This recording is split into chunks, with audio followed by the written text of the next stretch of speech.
Memphis is the home of the blues, rock and roll, and Earle Farrell. From the Collierville Square to the mighty Mississippi, the Earle Farrell 4Memphis show is all about good things that happen across the Bluff City and the people who make Memphis cool.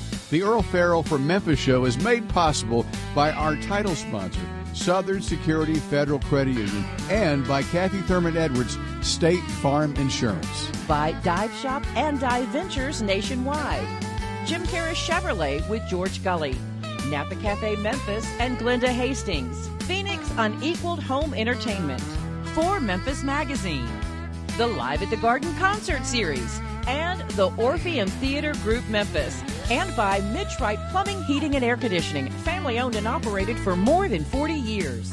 Thank you to all the sponsors for making this possible. And now, coming to you from Lansky Brothers, Clothier to the King, inside the world-famous Peabody Hotel with the heart of a cowboy and Memphis in his soul. Ladies and gentlemen, here's your host, Earle Farrell. And welcome back. Joining me now is Joe M. Turner, who is a magician and a mentalist. And I asked him, I said, can you read my mind? I said, don't answer that question. Welcome to the show, Joe. Thank you, Earl. We actually met a couple of weeks ago. We were leaving after doing the show here, and you were standing at the check-in area talking to somebody here at the Peabody. Yes. And saying that that you're a magician, but you play the piano. You'll be playing the piano in the lobby tonight. Exactly. The piano just a short distance behind you. I'll be on from 8 to 11. If we pause in talking, you'll hear the music coming from that piano because it also plays itself, but you actually take over and do it yourself. I do indeed. It's a privilege to get to do that here. And then you're also, your main deal is a magician, and you do all kinds of corporate things. You do restaurants. I was reading, you do a thing in between sets of belly dancers at a local. Well, that is a first for me. You are correct. My real job is magic for 25 years, mostly corporate events. I was approached by Sufi's restaurant in Germantown recently. They have this. They're in Mediterranean, Middle Eastern. Where is that located? It's on Poplar Pike, next to the high school. Okay, I know exactly where it is. It's wonderful. Yes. The food is delicious. But they said, we have these belly dancers, but we would love for you to do magic at the tables between. And I was like, I beg your pardon. Look at me. I'm 55 and there's nothing about my belly that you want to see. But they were like, no, you don't have to dance. Just do the magic. So I'm doing some tableside entertainment there and at Tony's Trophy Room in Collierville. I've been performing there. But those are all sort of side things to stay for fun. How did you get into magic? Because most of the people I've ever known that got into magic started as a very young person. And what was it about it that just amazed you? Well, I did, like most of us do, we did get into it. I was very young, 5 or 6 years old. I remember seeing Doug Henning, the sort of the hippie magician, come on NBC. And I got a little book. Back in those days, you had these little board books from Disney, and there was like movies turned into small storybooks. But one of them was Mickey's Magic Book, and my mom and dad got me that, and it just stuck. And I was really into magic for a couple of years as a child, and then I came back to it as a teenager, left it aside, pursued other things, a real life corporate job, and other things we can talk about later. But magic crept back into my life in my late 20s and took over. And I've seen some of your presentations when you're doing corporate things. You really incorporate the company and what their theme for at a conference into your act. So absolutely, you make it pertinent. And well, yeah, that sort of happened along the way. Before I was in magic, I was in management consulting. And some of my magic clients found out that I had this background in communication planning, and they said, could you use what you do to sort of set the table for our conversation about these topics during this conference? And that one thing led to another, and I started doing custom work for trade show exhibits and product launches and things like that. Well, I think the advantage you had was that you were actually in corporate America, and you knew how boring a lot of that stuff was. And so how do you take and get people's attention and keep their attention, because that's the whole purpose of the conference, And if they're not paying attention, it's a waste of everybody's time. Time, money, venue, travel, everything. I think the natural advantage that magic has is if you come from a sales background, the pattern interrupt. The pattern interrupt is where you get the person off of their objections and you start getting them to talk about the things that you want to talk about. Well, magic is by its nature, it is a pattern interrupt for the world. The world stops working the way you think. Well, now you've got their attention. And the messages that you drop into those moments can be remembered. In fact, when I was young in school, junior high, high school, I had practice interruption. I would interrupt classes with humor, and because, and I would always start off with a legitimate question, but then turn it. Mm-hmm. And, of course, then the class would laugh, and they would say, "Is that worth 3 licks, Earl?" I went, "I think it was." Well, so it is part of it's a showbiz thing that you obviously had a talent for, and it became apparent to you that this could work well in my advantage. Absolutely. I would say that, I studied to be a physics teacher. So working with magic in a classroom or a training environment or as a professional speaker where I take my own messages and use magic to deliver them, it's very effective because it breaks people's expectations that they're going to see 50 slides on a PowerPoint. And it just, now I've got them. Yeah. They're very receptive. Well, you got some stuff you're going to do for us today. I did bring a little magic to share with you and the viewers. And the thing is, when you do magic on screen, a television or a podcast or anything, the natural response is, well, they set that up, right? And so I was thinking, well, what could I do for your viewers that it wouldn't matter? And so I'm just going to tell you right up front, we did come in early, and I got Kathy to sign a couple of playing cards. And then I also signed them, and you can see that. And I'm going to ask Kathy to come on screen with me now. And if you'll take one, and you got the blue one, and I got the red one. And I'd like you to fold your card in half. Okay. That's perfect. So, and she's doing hers taco style. There you go. So I'll do mine hot dog style. So there, she got and so there's 2 ways to fold a card. And there's 2 ways to put one card inside another. I could put the long card inside the short card like that. Or we could put the short card inside the long card like this. And we folded them with the backs on the outside, but we could have folded them with the backs on the inside. Now you can see there's her signature on the card. And it's right inside. As we pass it through this card, it's going to go back in time. About 30 seconds ago, this card was folded the other way around. So watch carefully on your screen. As it comes through the top, you'll see that it changes. Wow. And it's folded back the other way around. And that is, in fact, her queen, her signed queen. You can see it as it goes through and changes again. No matter what you do, as it passes through, look at that, as it passes through, even at a diagonal. And people are really like, well, what's going on inside there? So Kathy, could I ask you to hold your hand out right in front of me on the table here? We'll just stop it right there. The only way to stop it is to destroy it, but we'll open it right there, and you can see that it really is half one way and half the other. Wow. The card that she signed. And you can keep that, Kathy, as a little souvenir of our time together. Wow, and if you put that under your pillow tonight, then when you wake up in the morning, there will be $100. Not if I wake up first. Thank you for helping. So isn't that fun? It is. It's a visual change of something that you wouldn't expect to happen. The world stops working the way that you expect it to at that moment. Now that moment that could launch into any kind of conversation about transformation or what's inside being most important, right? Bringing what's inside to the outside. So you could use it to motivate, you could use it to advertise, there's any number. And so I try to apply that thinking to all kinds of my corporate work. You know, I've always loved magicians. My son does, Kathy does.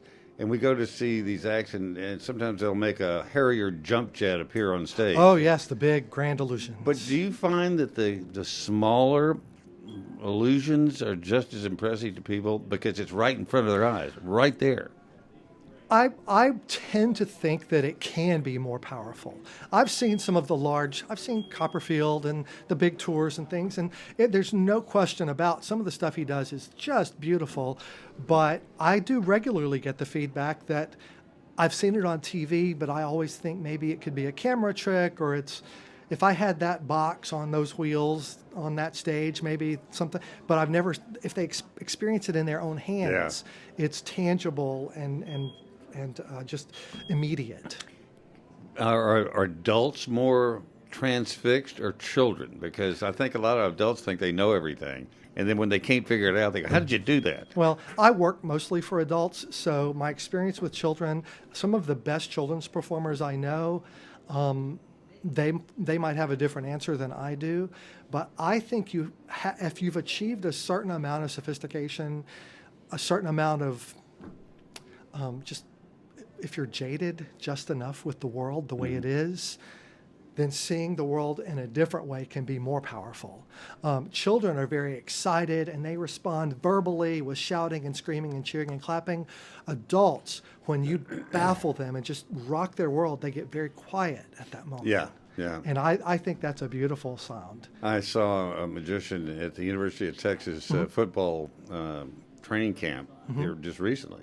And he got out there, and it was before the season started, and the coach wanted to go in there and just do some things that would kind of amaze them and let them know that no matter what you think is possible, there's always something that can happen that you didn't think is possible. Absolutely. And they were just slack-jawed, and they would go wild over it because they think they know everything. They're big, tough football players. Well, and then somebody comes along and does something, they go, okay, you got me on that one. Well, but whether you're a football player or a C-level executive or a teacher or a musician or whatever it is that you are, underneath all of it, you're a human being. And you communicate and process the world around you in certain ways, and magic taps into that. You've got a show coming up on September. This is already September 23rd, right? Tuesday, 2 weeks. I'm going to hold this up, and Beth can get a shot of that. It is, if I can get it going the right direction. Yep. Memphis Magic Night. And you've also got Sanjay Manaktala. Sanjay. This Memphis Magic Night is a project that I started here in Memphis. I'm new to the city. I moved here about 16 months ago.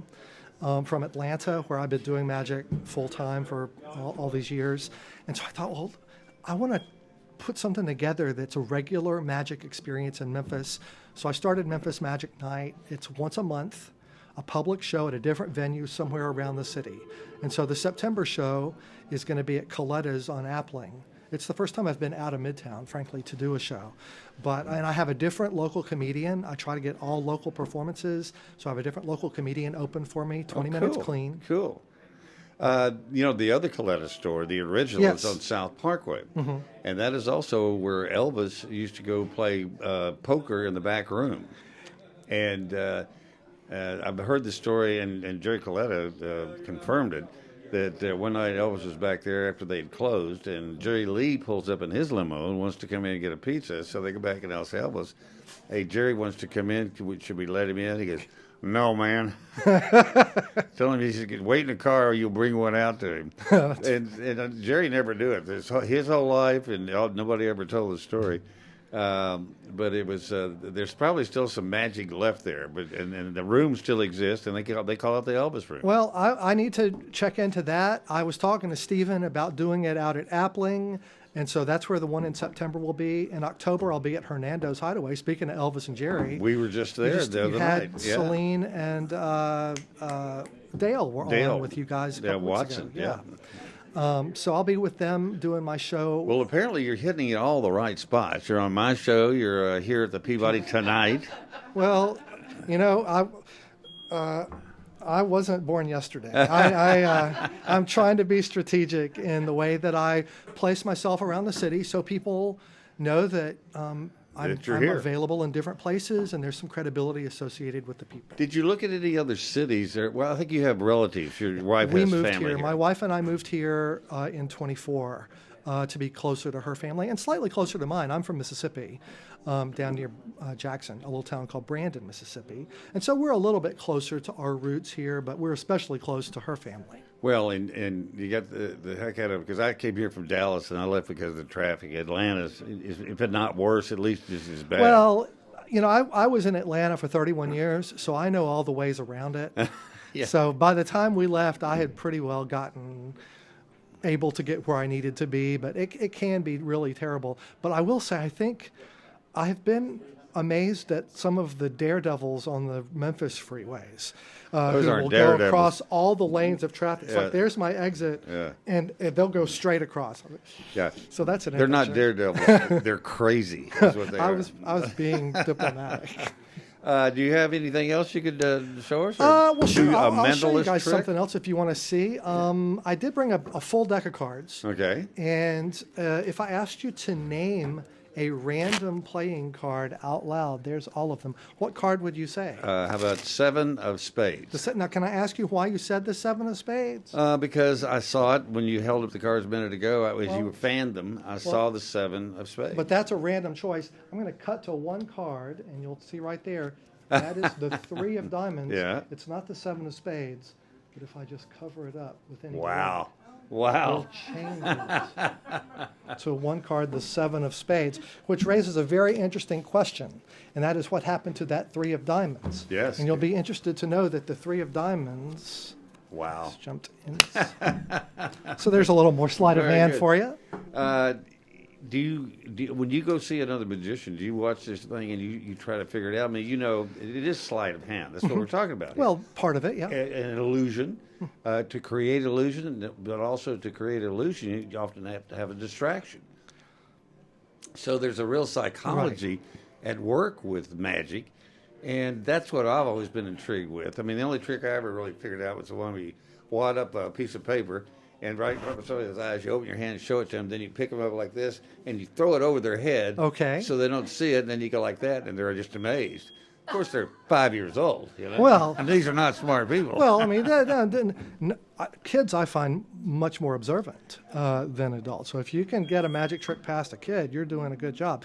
You hit on the word distraction and misdirection. I really think it's important that it's not necessarily a visual misdirection, but you give their brain something else to focus on. So it's not necessarily watch the birdie or look, Elvis is in the building or something. It's more that the way you give them the things that they need to think about in the correct order, and that gives you the flexibility to do what you need to do. And I do sometimes get fooled. I love being fooled by other magicians. There's other magicians here in Memphis that I interact with on a regular basis, and we have a great time. Well, I think that's part of entertainment, is do something I can't do. Show me something. Everybody wants to be shown something. In fact, Ken Hall, one of our viewers, says, "Can you make Earle disappear? Asking for a friend." Ken, we need him. That's not fair. I'm filling a role here, Ken. You'll be here soon, and you want me here. Although he could fill in for me, and has many times. But we're not going to do that. no. You may move me, but not make me disappear. And once again, you'll be appearing tonight here in the lobby of the Peabody? Yes, I'm very lucky that I've been asked to do music and a little close-up magic here. During my breaks, I'll go around and do some magic in the lobby or in the corner bar, wherever I'm playing. Tonight, I'll be on 8 to 11 in the lobby. So great having you here. And how long will you be doing this? Is this a regular thing? Or Memphis Magic Night is monthly. We've got them booked through the end of the year. My website is turnermagic.com. The show is memphismagicnight.com, so go ahead and book your tickets. Joe M. Turner, thank you for coming by. It was a pleasure meeting you and good to get to know you. Earle, a pleasure. Teach me a couple of tricks. I'll go amaze kids in the neighborhood and We'll get it done. send them your way. Anytime. All right. That is our show for today. Thank you for tuning in, and we'll see you next time.